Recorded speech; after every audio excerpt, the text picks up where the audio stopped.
हरे कृष्णा। आप सभी का आपके अपने YouTube चैनल हरे कृष्णा में बहुत बहुत स्वागत है। आइए आज आप सब जानेंगे वैशाख मास शुक्ल पक्ष वर्ष 2025 में प्रदोष का व्रत कब धारण किया जा रहा है। तो जानेंगे प्रदोष व्रत के शुभ मुहूर्त के बारे में, पूजन का क्या समय होगा, प्रदोष काल का क्या समय होगा। तो आइए जानते हैं व्रत पूजा महत्व के बारे में। प्रत्येक माह के कृष्ण पक्ष और शुक्ल पक्ष की त्रयोदशी तिथि के दिन जब भी प्रदोष काल का समय प्राप्त होता है, उस दिन प्रदोष व्रत को धारण किया जाता है। और जिस दिन भी प्रदोष का व्रत पड़ता है, उस दिन अपने व्रत का विशेष महत्व माना गया है। यह व्रत भगवान शिव जी की प्रसन्नता के लिए, भगवान शिव की कृपा प्राप्ति के लिए व्रत को किया जाता है। इसे व्रत को करने से 100 गायों के दान के बराबर पुण्य फलों की प्राप्ति होती है तथा व्यक्ति के पापों का नाश होता है, सभी प्रकार के सुख और समृद्धि की प्राप्ति होती है। वैशाख मास शुक्ल पक्ष की त्रयोदशी तिथि का प्रारंभ समय 9 मई 2025 दिन शुक्रवार दोपहर 2:18 पर प्रारंभ होगी और जो त्रयोदशी तिथि की समाप्ति होगी वह 10 मई 2025 दिन शनिवार शाम 5:31 पर त्रयोदशी तिथि की समाप्ति होगी।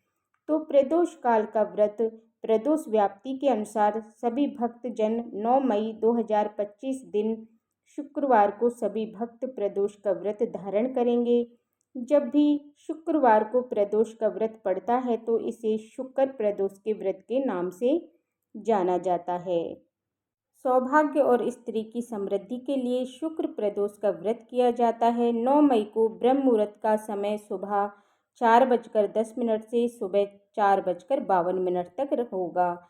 सूर्योदय का समय सुबह 5:16, सूर्यास्त शाम 6:30 होगा। प्रदोष काल पूजा का समय शाम 5:33 से शाम 7:33 तक होगा। राहु काल का समय सुबह 10:15 से सुबह 11:54 तक होगा। सुबह की पूजा का मुहूर्त सुबह 4:31 से सुबह 5:34 तक होगा। शाम का विशेष पूजन मुहूर्त शाम 7:01 से रात्रि 8:14 तक होगा।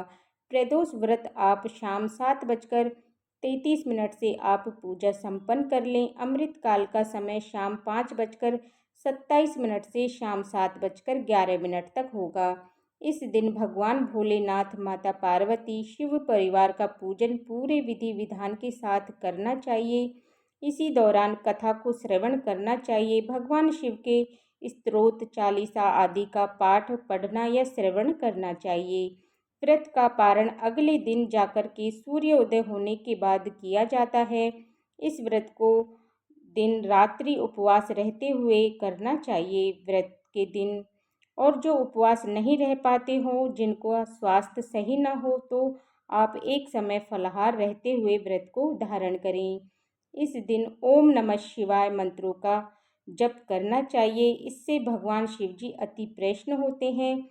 तो मैं आशा करती हूँ कि यह जानकारी आपको अच्छी लगी होगी। इस तरह की जानकारी प्राप्त करते रहने के लिए, व्रत पूजा के बारे में जानने के लिए, कथा को सुनने के लिए चैनल पर अगर आप पहली बार आए हैं तो चैनल को सब्सक्राइब करें और बेल आइकन को प्रेस करें ताकि हमारी आने वाली वीडियो का नोटिफिकेशन आपको समय से मिलता रहे। वीडियो को लाइक करके शेयर करें। हरे कृष्णा।